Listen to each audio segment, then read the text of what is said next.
Yeah. I just talk at it. You could put those closer to you. How's this sound? Right about there's where I'm going to be speaking. I try not to yell too much. Still talking. Here's the sound of my own voice. I don't really care for it. I definitely don't like to hear it recorded, but hey.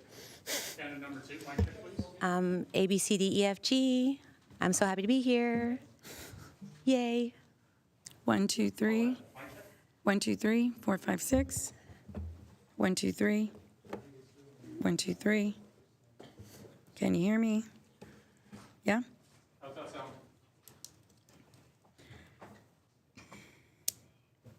That sounds good. Mic check again, please. For me? Yes. Paulette Guajardo, P-A-U-L-E-T-T-E, G-U-A-J-A-R-D-O. Mic check. Mic check, mic check. Thank you. I think they were just checking if you're here, Mike. Yeah.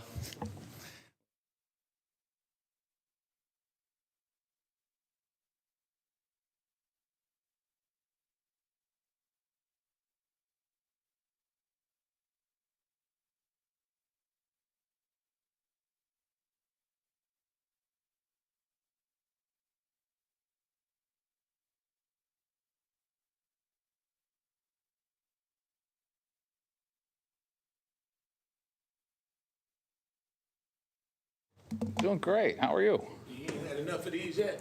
Oh, no, we've had more. Getting better at it, so. Yeah. Someone held in the closet, right, Mike? Yes, sir. Someone held in the closet. Sometime. In the hall. It's good to see you, though. Thanks for doing this. You too. No, Just be sure to take it harder on those 3. we went out of our way to make sure that they're equal. Good, good, good.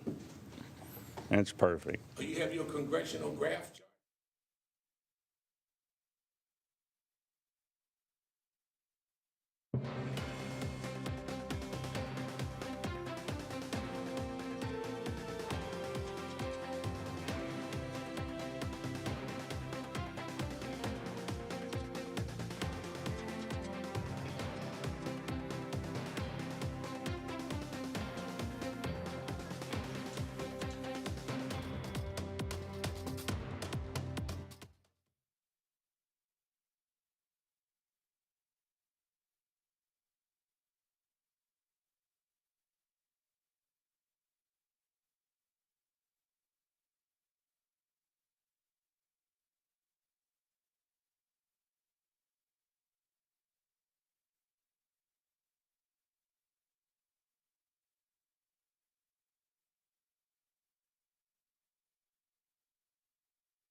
Okay, I have my mic on and I have my IFB on.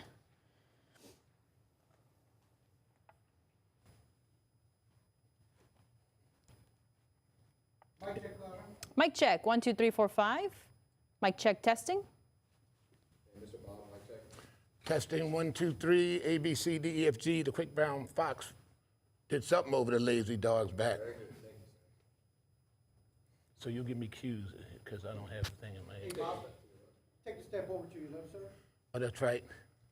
Yeah, you don't need, you won't need any cues. If you do, Right. they'll give them to you, but as long as you just follow the prompter here. Yeah, I'm going to rely heavily on the prompter Okay, good. because this is just too much paper to turn.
You're watching the Corpus Christi Mayoral Forum on KRIS 6 with moderators Clara Benitez-Cortez and Bob Jones. Yes. More? How much more?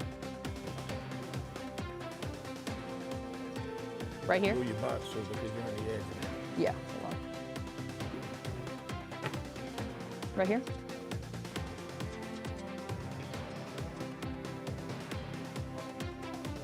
Right there? Okay.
You're watching the Corpus Christi Mayoral Forum on KRIS 6 with moderators Clara Benitez-Cortez and Bob Jones. Good evening and welcome to KRIS 6 Mayoral Forum. I'm Clara Benitez-Cortez. And I'm Bob Jones. And we have 6 candidates on the ballot. And with Election Day less than 3 weeks away, we're giving them the opportunity to share their vision with the voters. Only 4 of the candidates are attending tonight's forum. Anthem Powers did not respond to our invitation, and John Kalkusik fell ill earlier today. You'll be hearing from 4 candidates momentarily, but here first, a quick rundown of tonight's rules. We'll begin with opening statements from each candidate. The order was determined earlier with a random drawing of names. Correct. Each candidate will get 1 minute and 15 seconds to answer. The order of who goes first was also decided through the random drawing. Candidates may not address questions to their opponents. If they exceed the time limit, their mic will be turned off and we will move on to the next person. The forum will conclude with closing comments, and each candidate will have 1 minute for their remarks. Bob, that's correct. We'll begin with opening statements from the candidates. And we'll start with Josh Fraedrick. Josh? Fraedrick, and I am running for mayor. Part of my platform is against the very controversial desalination plants. I don't believe that they're a correct solution for Corpus Christi, and I don't see them as sustainable. I think they're going to be an ecological disaster, and I am in favor of water reclamation instead. I also want to see an expansion of our green spaces, more trees in our parks, and to fix our roads correctly. I don't believe that the rapid repavement program has been going very well. I think we've done not enough to correctly fix our crumbling roads, and we could be doing considerably better. Isabel Araiza.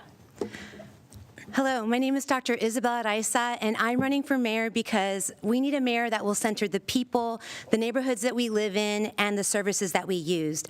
I was born and raised in Corpus Christi. I graduated from Del Mar College, Texas A&M Corpus Christi, Carroll High School, and I went to Boston College and earned my PhD in sociology. There I studied the relationship between government and the economy and how those work together to shape people's life chances. And if elected, I will bring that expertise with me.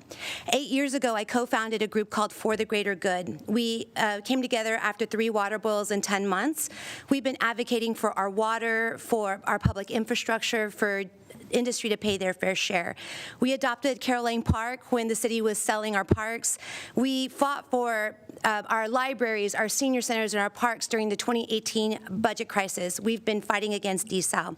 Look, government works. The issue is, who does it work for? Right now, it works for the rich, the powerful, the well-connected, the special interests funding their campaigns. If you elect me, I promise you, I'll work for you. My name is Isabel Araiza, and I'm number 2 on the ballot. Thank you for the opportunity to share with you my perspective. Thank you. Paulette Guajardo. Thank you. Good evening, everyone. I am Mayor Paulette Guajardo, and it has been an honor to serve you as your full-time mayor these last 4 years. I'm a fiscal conservative, and I'm the only candidate on this dais, if you will, who voted to fund our police and our firefighters. I'm also the only candidate who voted to lower your property tax rate. The financial position of the city of Corpus Christi is strong. We have 20% in reserves. That is unprecedented. It is a good thing, and it indicates that we're strong. So earlier today, you may have heard, we proudly announced that Bass Pro Shop has selected the city of Corpus Christi as their next expansion site. After studying the city of Corpus Christi and researching the city of Corpus Christi for 2 years, they determined that Corpus Christi is where they want to invest. It is where they want to make their next home. And so today, we have Bass Pro Shop saying, you have a strong enough economy for us to want to come here.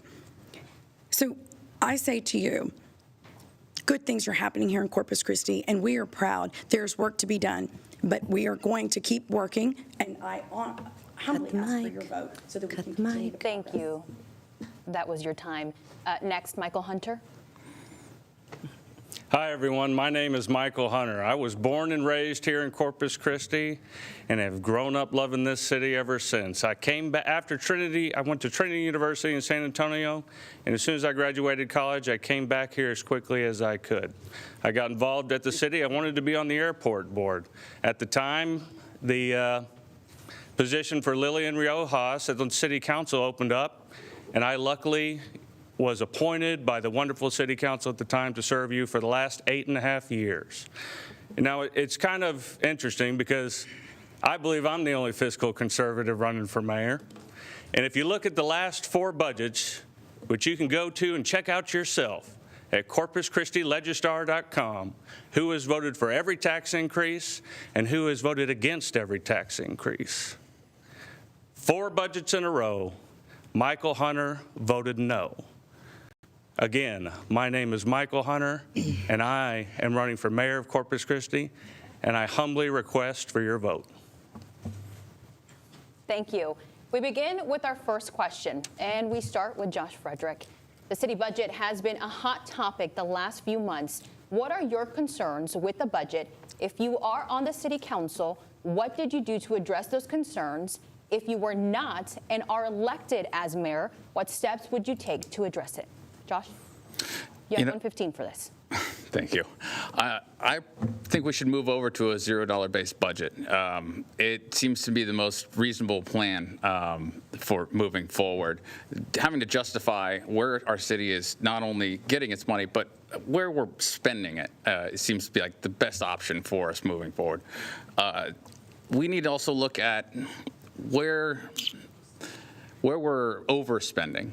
You know, when we're redoing carpets at City Hall, is that really something necessary that we should be doing?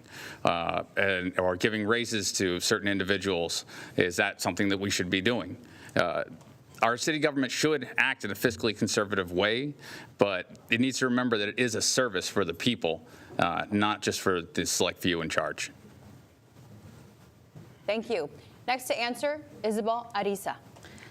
So actually, one of the things that really bothered me about this last budget cycle, was the fact that so much energy and imagination gets focused on catering to special interest. I mean, these supposed fiscal conservatives borrowed $757 million. They found money for desal for industry, and they want the people to pay for it. But they don't think about, and they slash property tax rates without thinking about the implications of that. They extended the industrial district agreement contracts for 15 years. We have rich multinational corporations just outside of our city boundaries that make billions of dollars every few months, and yet we don't require them to pay their fair share. So if I were mayor, I would center the people and our quality of life issues, because really, trash collection, the libraries, our parks, our senior centers, those are about quality of life issues. I think the expectation from the community is so low to just demand better roads. We need that, but we need to have the kind of energy that they devote to industry to be devoted to the people, and that's what I'll do when I'm elected. Thank you. Next to answer, Paulette Guajardo. Yes, thank you. Well, as your full-time mayor, that's exactly what I've done, so thank you. Energy and time, because it is a time commitment, and it isn't a joke.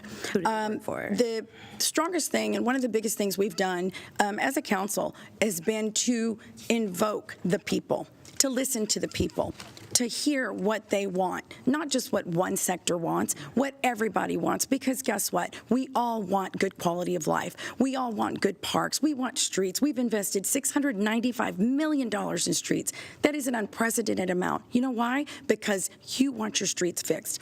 And that's what we're doing, and faster than at any other time that we have fixed our streets. So it is a balance of making certain that we provide basic essential services with what it is we hear from you. And that's our job to do. You can't vote no on every budget and then go stand in front of a ribbon and cut it and say, yes, rah, rah, here we go. We cut the ribbon for this particular project. You have to be a strong leader to vote on an operational budget, on a CIP budget. Otherwise, you get nothing while being fiscally responsible. And that's exactly what I've done and what I will continue to do. Thank you. And our final candidate to answer, Michael Hunter. Thank you. Well, you also can't be fiscally responsible by increasing your budget by over $1 billion in just a few short years. Look, we went into this budget season with a $25 million deficit, closing senior centers, closing parks, potentially closing libraries, and on top of this, with a 2,000 employees not receiving their cost of living increase. All the while, 5 of our council members, including our mayor, voted to increase our city manager's salary. It doesn't seem like the right year to give the head of the program a big increase. If we were to take a fiscal responsible approach, the leader would take a cut and the people at the bottom would have been spared. That would be the direction I would take the city. Thank you. This next question, we start with Isabel Araiza. What qualifies you to be the mayor? And what would be your top 3 priorities if you are elected mayor? Well, first of all, I have a PhD in sociology, and as I said before, I've studied the relationship between government and the economy. My primary areas of interest or priorities are actually centering the people instead of the polluters and the profiteers, to bring ethics and transparency to the decision making. We need to actually focus on how the decisions and the priorities of our government will affect the community. As a member for the greater good, we've had to request public information documents when we see what they're doing with desalination. We'll look at their stuff, and their claims during city council meetings don't even match with their original documents. So one of my priorities would actually to be to make sure that we have clear and accurate, trustworthy information, because we can't trust our leaders if they are bold-faced, misrepresenting, or lying to the public. So our public infrastructure is really important. I'm going to center our water. We need to think about desal and actually request the far-field studies that they refuse to do. Also, we need to look at the utility rate impact of the desalination, because they're borrowing hundreds of millions of dollars to start. And I would also say that we need to actually do an audit of their cost projections, because I believe they're false. Next candidate. Next candidate to answer, Paulette Guajardo. Yes, well, first of all, we closed no senior centers, and we actually opened parks, the Water Garden and Cole Park. But moving on, I was a small business owner for 15 years, and I've been the mayor for the last 4 years. And I believe that there is undeniable progress that the council has had, and prior councils. But I would continue. We have to continue to fix our streets, our residential streets. We have to keep taxes low, and we have to listen to the people. We have to listen to all sectors of the people across the entire city, not just one sector. And that means making certain that we are responsibly taking care of our city while providing services. Next to answer, Michael Hunter. Could you please repeat the question? The question is, what qualifies you to be the mayor? Read it. Go ahead. Yes. What qualifies you to be the mayor, and what are your top 3 priorities if elected? Qualifies me to be the mayor? Well, I guess 2 of us are in an interesting position on that one, because we've been on city council for a long time. I mean, this is the 9th budget I've been through. It's kind of hard to argue with experience like that. The 3 major issues should be pretty straightforward. It's water. We're at 23% capacity right now. If we don't have enough water to take care of ourselves, our homes, our animals, our loved ones, then I think you're going to have 9 new members of city council. Main issue is going to be water going forward. The other issues are obviously infrastructure, roads, drainage, et cetera. There's plenty of places throughout the city that are having drainage issues. That's why we have the new sales tax proposition coming up that was unanimously passed, and I believe that the voters will pass it as well, because they see the needs there. And then the last one, public safety. We need more police officers. We need more firefighters. Thank you.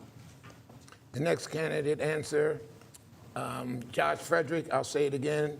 What qualifies you to be the mayor, and what would be your top 3 priorities if elected? You know, I didn't go to mayor school. I won't pretend I did. I may not be qualified to be mayor, for being really honest. I can tell you, though, that every job I've ever worked, I've risen to an administrative or managerial position fairly quickly. And I'm also a small business owner here in town. I drive our streets every single day and actually get to interact with our community, not just as a campaign ploy. My 3 things, as I mentioned earlier, is I am running against the desalination plant. As Councilman Hunter pointed out, you know, we do need water for our families, for our pets, for our agricultural lawns and all of that. I think we have it. You know, our meteorologists say that we are not in a drought. When you have 80% of our water being utilized by heavy industry, then it's not a problem of our consumption, it's a problem of their consumption. I think the first step for that is to start charging them the same rate that the residents pay.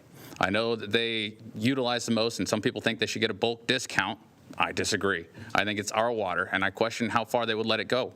I also, as mentioned earlier, do want to fix our roads correctly and want to see an expansion of our green spaces.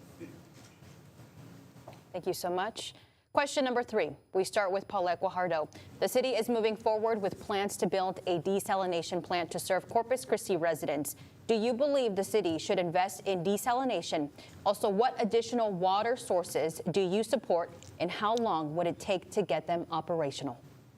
Yes, I do support desalination, and I have supported efforts in looking into other water resources that were not feasible. They were not feasible to move forward, which is why we're looking at desalination. We're actually building desalination. So it's extremely important, this topic is, because as was mentioned, we're at 22% in our western reservoirs, which means over 75% of our reservoirs are dry, and that is we're in a critical moment in time. So desalination is absolutely something that that we need to continue moving forward. We just received a no objection letter from the EPA, so we did get the green light to move forward, and that's what's happening. This is a process that has been taking place for decades, not just this council, but multiple councils prior. So this is a very important project that does need to move forward. Thank you. Next answer is Michael Hunter.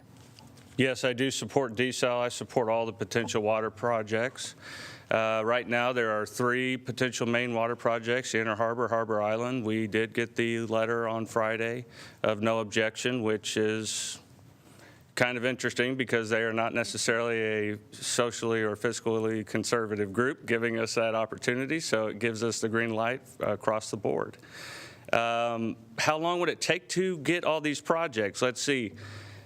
Desal plant's probably 3.5 years to build, and all of the nuances that go on getting the ability to build it. So that could be a while. There could be lawsuits that nobody really knows until we do pull the final trigger. There is also a reservoir west of us. It's the Vought Eshelman.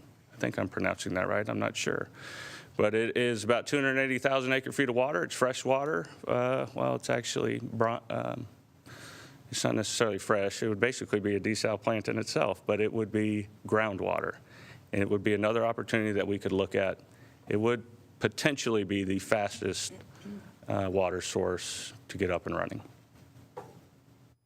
Thank you. Next to answer, Josh Fraedrick.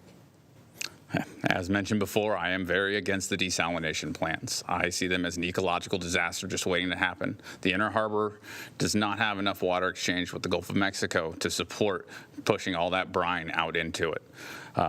If anybody that's lived through red tide or brown tide would tell you that same thing. I know that there are plenty of local fishermen and even our new oyster ranchers that are terrified of the Inner Harbor desal.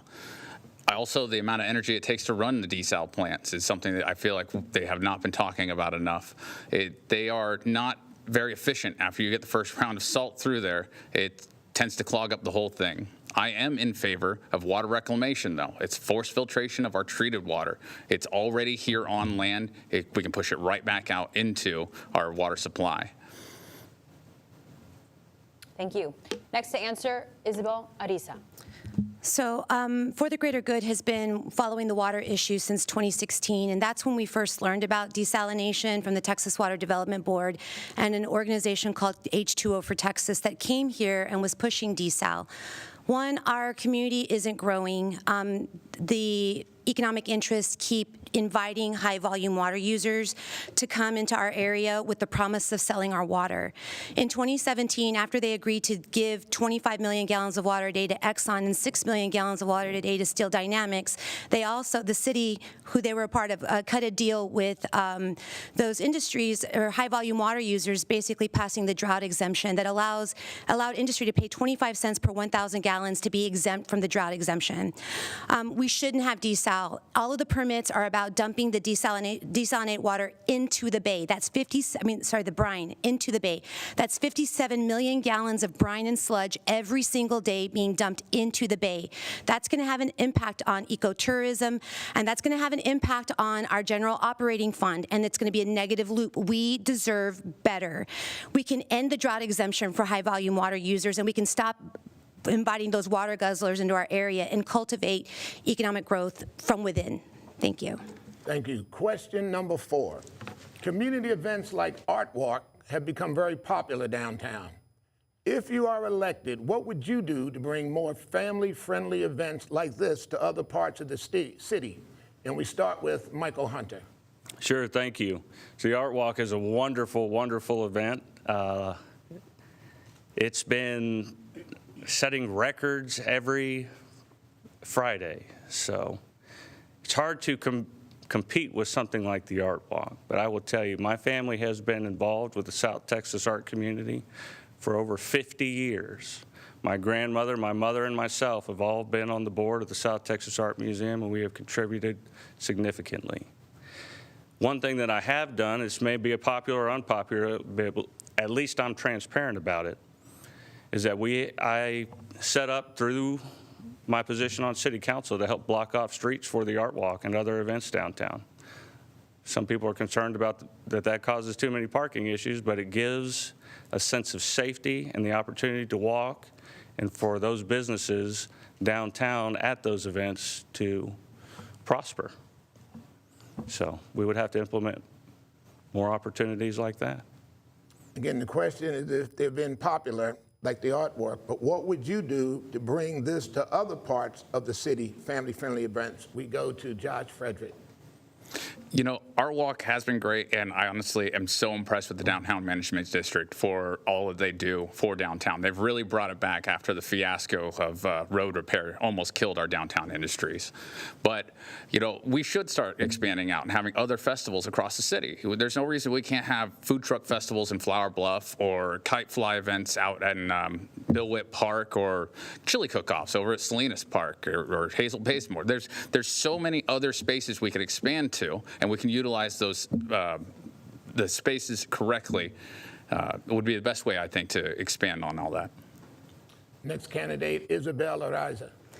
So one of the things that I really love about our community, just so that you know, I actually collected over 900 signatures from registered voters across the community to get on the ballot, and I had an opportunity to talk with people, and I've been active as a community organizer and just engage with my community broadly for the last 8 years, and there are so many people that are already doing so many wonderful things, and we can support what those people are actually doing, because right now what they do is cobble together the resources that they have and rely on themselves. And I'm just going to say that what's happening in downtown is a testament to what we can do when we're willing to invest public resources in public spaces. Right now what we do is we invest our resources in certain pockets of the community, and I think there's a correlation with which communities are thought of as valuable. But I think, again, if I'm mayor, my priority would be to think about the entire community. You can enhance, you can devote more resources to city parks and recreation so that you can maintain those public spaces so that people can use them regularly, and then those places will be ready for events. Yeah, I'll stop right there. Same question to Paulette Guajardo. Thank you. So what I have done is work and collaborated with Visit Corpus Christi, with the Downtown Management District. And I'll give you some examples of the work we've done together and spearheaded together. One was the Illuminando project, which was lighting up 100 trees on Chaparral Street downtown to just completely change the ambiance of downtown. And that has created an environment of itself that is so pleasant, and it's probably the biggest thing we hear about in terms of complimentary, remarks that we hear about downtown. The other would be the Norma Urban Park. This is something I collaborated with our Downtown Management District, and this was reimagining. Norma Urban Park is at the one of our T heads, and a lot of people remember Norma Urban Park as we used to skate on the the cement platform out there. And so what we did was just completely reimagine it, and it was, I think there were over 100 community volunteers that helped do this. And we brought this in last summer. There were thousands, well over 4,000, I think 500 people that visited this park. There was a big Corpus Christi sign that people took pictures next to, and we had food trucks, and it was just a wonderful thing. So that's what I've done. Thank you. We have reached the halfway mark of tonight's questions. We're taking a 3-minute break, and we'll have more from the candidates in just a bit. Thank you for watching KRIS TV 6's Mayoral Forum.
Thing 1, 2, 3, 4, A, B, C, D, X, Y, Z, W.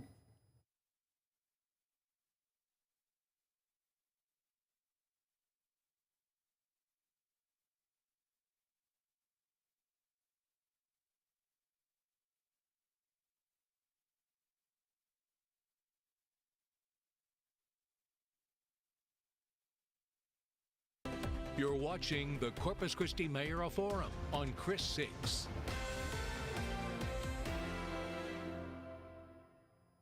Welcome back to KRIS 6 Mayoral Forum. 6 candidates are on the ballot for Corpus Christi mayor. And tonight we're hearing from 4 of them. That is correct. As we mentioned at the beginning of the evening, Anthem Powers did not respond to our invitation, and John Kalkusik fell ill earlier today. Clara continues our forum with question number 5 for each candidate. That is correct. In July, the Corpus Christi City Council voted to give City Manager Peter Zanoni a 10% pay raise. If you were on the council at the time of the vote, did you vote for or against the raise, and why? If you were not on the council but had the opportunity to vote on this raise, how would you vote and why? Josh Fraedrick, the first to answer. I would not have given him that raise. I would have voted against that raise. I think the $101 million of unsecured debt that he's brought us into, and the attempts at closing our wetlands preserve and cut back the hours at our libraries, I cannot imagine somebody less deserving of a raise.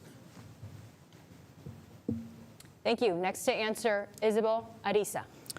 I wouldn't have given him the raise. I think he's already making an extraordinary amount of money. I think that amount of money actually shows that he doesn't really value our community and has to be bought off to stay here. I also think that, we have to actually look at what we're doing to our workers, or how we're paying our workers, and the fact that we were cutting services, really important services for the community, should have signaled that you don't give him and his office such an increase in spending. Many of our workers at the city are making below the median wages, and we have really high turnover rate. Peter Zanoni misrepresents the truth about desalination, about the cost of desalination. He gets to do pretty much anything he wants and isn't held accountable, and so I don't think he deserves the raise. I think we could actually use our resources. When you look at the amount of spending that he's been able to do, that was workers' jobs and expanded library hours. When you center the people, I think you have different spending priorities. Thank you. Next to answer, Paulette Guajardo. Yes. The 5 business people on council voted to give Peter Zanoni the pay increase. He received a 5% cost of living increase and a 5% performance increase. Here's the thing. In the responsibility that comes with a $1.8 billion budget and over 4,000 employees is immense. You are on 24/7. So the other thing is the city manager is also responsible and has been in getting we have a AA credit rating. He renegotiated our IDAs, our industrial district agreements, to where we are, the tax base is now going to be increased by $120 million over the 15-year agreement. So there are a lot of things that come into being a city manager, and the direct contact also, and there are people out in the community that know this, that he has had with them, just to make certain that things are taken care of, when they need to be taken care of, is something that I don't think we've ever had a city manager do.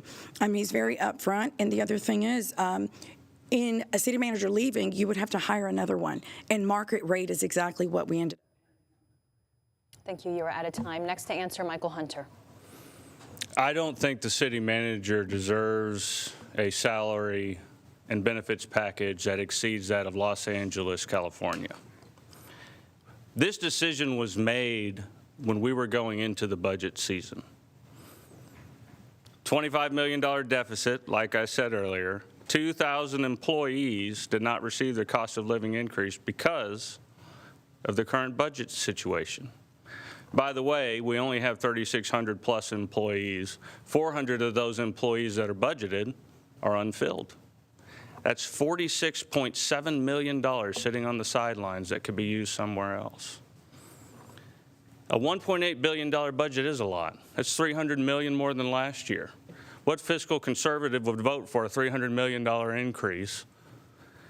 And then if the bonds pass this year, it has, if you include interest, our debt will be over $2 billion. That's why I voted no. We know, next question, Number 6, we know that water, taxes, desalination, streets, and infrastructure are the 3 biggest issues facing our city. After those 3, what are your next 3 priorities? Isabel Araiza is the first to answer. So I was writing my notes down so I remember. You want me to say it again? Yes. We know that water, taxes, desal, streets, and infrastructure are among the 3 biggest issues facing our city. After those 3, what are your next 3 priorities? Well, you know, I know a lot of people are concerned about public safety, and I think that we can actually address public safety by cultivating community and public spaces. So, you know, I would like to see more resources invested in where people actually live their lives. The Animal Care Services Center is something that's incredibly important. I had a niece whose dog was mauled by strays walking around the neighborhood. So, you know, people are afraid to be outside and walk in their neighborhoods. Sidewalks are also really important. You know, a lot of people can't walk on their sidewalks. They have to walk in the streets. And 1, that's dangerous. But 2, being able to walk on your sidewalks invites opportunities to get to meet and know your neighbors, which cultivates trust and community, and it can help us not just feel safer, but be safer. I also think that we need to expand parks and recreation programs. There are barriers there for people to be able to take advantage of like latchkey services and those kinds of things. And people need that. They need affordable programs for their children to participate in. They need parks, neighborhood parks for their children to play at. My neighborhood doesn't have a park. Thank you. You are out of time. Those would be my priorities. Thank you. Next to answer, Paulette Guajardo. My 3 priorities outside of water, taxes, desal, and streets would be public safety, always number 1, animal care services, and investing in our senior centers. And I think all of those are extremely important because, well, they're what call our attention. And so I think, hands down, public safety, we have to invest in our people, and of course our seniors. They're a priority, and they should be. And those would be my second set of priorities if I could choose. Michael Hunter. Diversifying our economy. I think right now, if we have during an oil and gas boom for the United States, the state of Texas does well. The city of Corpus Christi does well.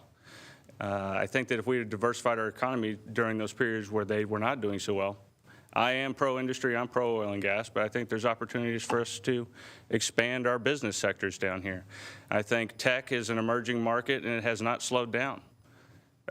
Throughout the world, it is just continuously growing faster and faster. And I don't want us to get stuck in another 20-year bind where we're trying to play catch up the whole time. Let's see, public safety should be on that first list, in my opinion. We're about 200 to 300, 400, 500, depending on who you talk to, that many officers away from being close to how many officers per citizen average we should be compared to the rest of the United States. We need more officers. There's a huge, huge area to cover for our population. Corpus Christi is not a circular city. We have a coastline. So these officers have to stretch along. Sorry, my time's about to be up, but they have to stretch along a much larger range than most others. Thank you. Next to answer. Next answer is Mr. Fraedrick. So, you know, of course, infrastructure, desal, and all of that's very important. But the next thing I would start to tackle alongside with would be our houseless population. It is growing exponentially, and it doesn't seem like we're doing enough to take care of that. That's why I believe in a housing first solution to it. You take city or county owned properties that have been turned over because of usually tax reasons or other causes. You put a couple of dollars into investment and you provide them to our houseless people. You have empty houses, you have houseless people. It's easy math. I do believe also that animal control is an issue. You know, our city has pretty good rules on the books about our animal population, but unfortunately they're not very well enforced. I think that is not any of the animal control officers' fault, but you know, we're supposed to have intact animal licenses that are given out, and I don't know many people that actually bother with that. They just have their dogs and cats out and about and don't bother to take care of it. I think that we should also start issuing fines for people that have their animals picked up by animal control services. I don't want to discourage them from getting them, but we have to start taking care of that in some form or fashion. Also, I want to see an expansion of our green spaces, more trees in our parks, as I mentioned before. Thank you. That is your time. And now we go over to question 7. Our viewers say the stray dog population is a problem on the city's west side and north side. If elected, how would you solve this issue? We start with Paulette Guajardo. Yes, thank you. So since I've been on council, the investment and the focus that we have put on animal care service has been immense. Are we there yet? No. Can we flip a switch and change everything overnight? No. But have we made strides? Absolutely. I led the charge in creating the first ever allocation for a spay and neuter program at the city of Corpus Christi. And we all know that's exactly where it all starts. We had never allocated money for spay and neuter, ever. And so that makes a huge difference. There has been a $2 million investment into animal care services since 2016 or 2017. And of course, working with our partners such as PAC and Gulf Coast and so many others, that's critical. Improving and fostering and creating a stronger foster program and adoption program. All of these things are things that we're working towards and continue to. Thank you. Next to answer, Michael Hunter. Thank you. So we need to be working with all the different animal rights organizations throughout the city. Many of them are frustrated. First of all, one, we have had spay and neuter programs for the city for a very long time. Basically what you do is you take these animals in, the vets do it on behalf of the city, and we pay them a fee. Of course, I think that fee was increased and it was altered a little bit, and I think that's what she was referring to. I think what we need to do is we need to open up that option to every veterinary clinic in the city, every animal rights organization in the city, not to specific groups. Because even though they may not want to offer that, at least we will give them the option to say no, because the more groups we have spaying and neutering, the less time it will take to get all the dogs, cats, other animals, their spays and neuters. Thank you. And again, I just want to say the question one more time. Our viewers say the stray dog population is a problem in the city's west side and north side. If elected, how would you solve this issue? And we go to Josh Fraedrick. Yeah, I've actually heard some pretty good solutions from the other candidates already. I really hope that we get to do those things with the people that are currently on council. Further, though, we also need to focus on educating some of the people that provide resources without providing care to those animals. You know, I can understand the bleeding heart that wants to give food to every animal on the street, and I understand where it comes from, but I also know that it creates more of a problem for us. You know, not checking on the resource, not providing care to the animals that you're giving resource to just makes our populations explode. So re-educating them or providing them with other opportunities to volunteer and care for those animals might be a better way to do it. Thank you. And lastly, Isabel Araiza, your turn to answer. Again, so while I was collecting signatures, I also made efforts to talk to people who were doing work in the community around issues that they felt passionate about, and animal care services was one of those. And one of the things that I learned, or recommendations that I heard that I think makes a lot of sense, is being more transparent about where the calls are coming from and keeping an active record of that, so that you can actually see it on the website, and so we can target particular areas and then maybe devote staff to those areas, so that we're not addressing the strays that are there, but also making connections with the community and meeting the community, or meeting the people there, talking about spaying and neutering, and having workers go in those communities and share information. Let me see, there was something else I was going to say.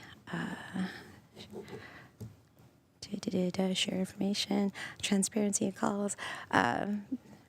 Yeah, and also, we shouldn't have laid off or cut the budget of animal care services this last go around. Again, public services are the first things to go whenever there's a budget crisis, and so we need to flip the script and center the people in the neighborhoods first when we're thinking about our budgets. Thank you.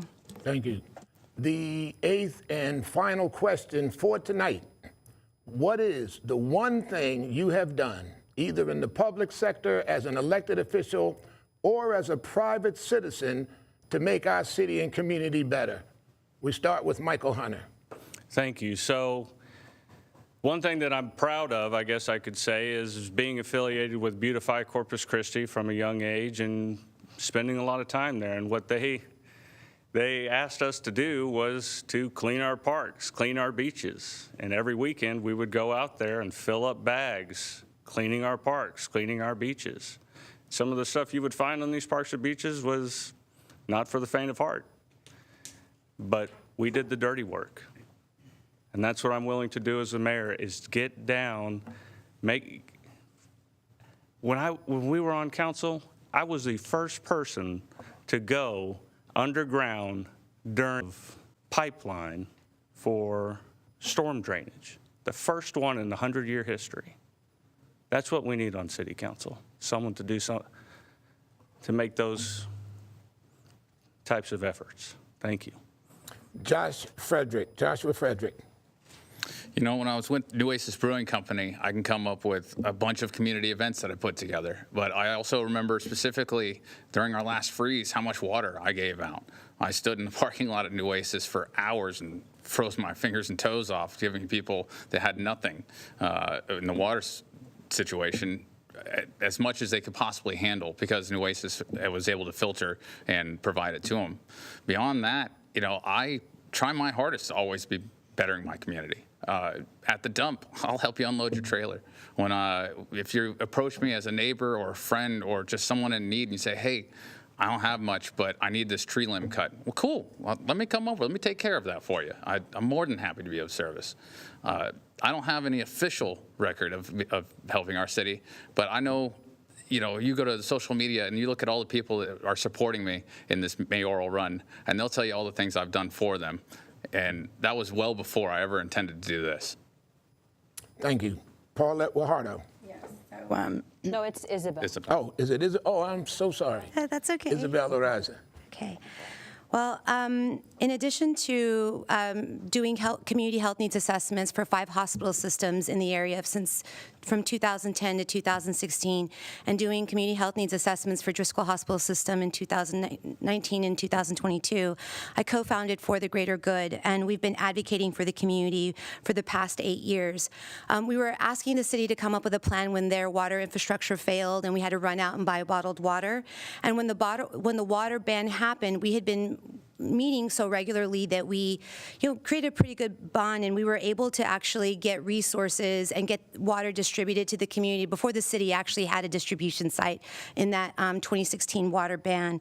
I've worked really hard at trying to raise awareness about desalination in our community and its potential impact. Helped raise awareness that industry wasn't paying its fair share when it came to water rates or with the industrial district agreements. They get to pay fees instead of taxes. Continue to advocate and cooperate with other organizations that are concerned about our environment. And I've been asking the city to do the right thing for the past 8 years, and they keep going down the wrong path. And so now I'm running for office so that I could be at the dais being part of the decision making. I will repeat it. What is the one thing you have done, either in the public sector as an elected official or as a private citizen, to make our city and community better? Okay. I'm not sure about being in pipelines. I think that's what he mentioned. He was in a pipeline, and that's what he's proud of. But what I can tell you I'm proud of is supporting public safety. It is hiring 63 police officers since I've been on council. So that is an unprecedented number that myself and other council members that I have served with throughout the years have done. Hiring 63, and that's why our police officers endorsed me, because I'm the only candidate who voted for them. You must vote on a budget in order to support your police officers and your firefighters. To me, this is the greatest thing I have done, because our citizens come first, our elderly parents, grandparents, our children, they come first, and this is an investment in their safety. And of course, a safer city, brings success. And so I would have to say that is public safety is the proudest thing I have to say that I have done. All right, well, thank you so much. That wraps up the question portion of our mayoral forum. But before we wrap things up, everyone does have closing remarks from the candidates, and we have actually updated that time. Everybody will now have 2 minutes for their final comments. And we start with Josh Fraedrick. You've heard me speak tonight about the platform things. You've heard me talk about myself in ways that I don't normally like to. I am the first name on the ballot, and even if you've already made up your mind on who you're voting for, I humbly ask that you just take a look into me. Take a look at joshformayorcc.com and reach out to me. Talk about the issues in any way you want to.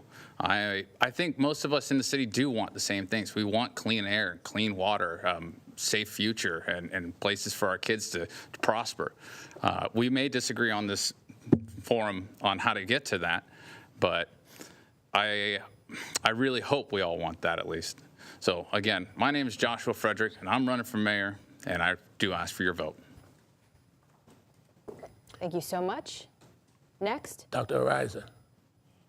Well, thank you for the opportunity to share my perspective. I'm number 2 on the ballot, and really I know that government works. It's just an issue of who it's working for. I believe that government should actually be treated as a public good. We can pool our resources and use those to enhance the quality of life and our well-being for the entire community. The way that the city has been run for decades now is like a business, and there has been investments in certain segments of our city, and then there's been neglect of others. And I believe that we're all valuable. We have the power to invest our resources in our people and believe in our people. All of our people are worthy of that investment. And I know as mayor, I'd have the opportunity to shape the agenda, and I'll make sure that when policies and issues come forward, that we center people and think about the impact that our decisions will have on different segments of our society. We have major issues that we have to face. We're at a crossroads with desalination. The permit they have is to dump all of that brine back in our bay. It's going to have a huge impact on all sectors of our economy. And so we need to think about those types of things. When we cut budgets, we have to think about how it's going to impact all segments of our society, and those that need those public resources like our senior centers that they are giving away to WellMed or shutting down. It's important for us to think about, just because we slash budgets doesn't mean that it's a good thing when we have to fight to keep our libraries open or our parks open. It doesn't matter if you're a full-time mayor, if you're not working for the entire city. We have to think about the entire city, not just the rich, the powerful, the well-connected, the people funding those $100,000 campaigns. Thank you. Thank you. Next, Paulette Guajardo. Thank you. Well, tonight I humbly ask for your vote to continue to be your mayor and to continue to be your voice and to continue to represent everyone. I'm not sure what we're talking about when we're dividing up the city and the sectors. I have a public record that is very transparent, that shows what I do, when I do it, and who I'm with. And it represents this entire city, because I love Corpus Christi. I love working full-time for you. And there is work to be done, but the progress that we have made is undeniable. It is undeniable across the city, and there's proof of it all. So moving forward, we must continue to fix our residential streets and make it even 10 times faster instead of 5, because we were at 1. We're at 5 times faster now. Everything has to move forward. That's the key. We have to continue to build our water supply. We're running out of water. So no one up here is talking about what they would do when the water runs out. But what do they plan to do? So it's been a very responsible process. The EPA has blessed it. We have to continue to make certain that our senior citizens are cared for by giving them tax relief. And I'm the only candidate standing up here who voted to lower your property taxes, your property tax rate, excuse me. There's a record of that. So when you hire someone as a small business owner, I looked at someone's resume every time. You have to have some record of accomplishments. When you're hiring for mayor, you have to look at what you have done. What initiatives have you led? What have you accomplished? Those questions need to be asked. My record stands strong. Tonight, I humbly ask for your vote. Let's continue the momentum. Let's continue to work together, and I will continue to listen to you. Michael Hunter. Thank you. Thank you, everyone, for watching. Thank you for having us. You know, I'm probably not as camera-friendly as my other candidates running against me, but just to tell you a little bit more about me and from my own perspective. I have given back to this community a lot, but it's only been with your help and your guidance. And I really appreciate all of you who have given that to me along the way. Beautify Corpus Christi, Young Business Professionals, South Texas, Art Museum of South Texas, Science and History Museum, the USS Lexington, Rising Tide Society. These are just some of the groups that have given me the opportunity to serve this city in different areas. And I really appreciate that, and they've done some great things, and I've learned a lot from them. Now, I did bring in some visuals. I can't show them because apparently it's against the rules. But what those visuals were for everyone who is watching is the votes on the tax increases for every year in the last 4 years. If you go back and look at the budget, you can see who voted for a tax increase. Just because it says it's a tax rate decrease does not mean it's not a tax increase. If your property values go up 20%, but your tax rate goes down 2.5%, how much did your taxes go up? It's a good question. It should be a pretty easy answer. They went up a lot. I had those visuals to show you. I'm sorry that I cannot. But if you go to CorpusChristiLegistar.com, you can see all these votes yourself. And I hope that you do, because then you will see what the facade is up here and the transparency that's needed. Thank you for having me. I humbly ask for your vote. My name is Michael Hunter, and I'm running for mayor of Corpus Christi. Thank you so much. We want to thank all of our candidates for taking part in tonight's forum. And we want to remind you of some important dates coming up this election season. Early voting begins October 21st and runs through November the 1st. And you'll get one more chance to cast a ballot on Election Day, Tuesday, November the 5th. And by the way, if you missed tonight's forum or you want to watch it again, just go to our website at KRIStv.com. We'll have the entire forum posted there for you. After 10 o'clock, we will also have it on our YouTube page. Now, for more information on all of these 6 candidates and even the 2 that were not here, we do also have information for the candidates on our website, KRIStv.com. And that wraps up our special presentation. Thank you for joining us. And be sure to join us again for the rest of the days for the newscast that starts tonight at 10 o'clock. Have a great one.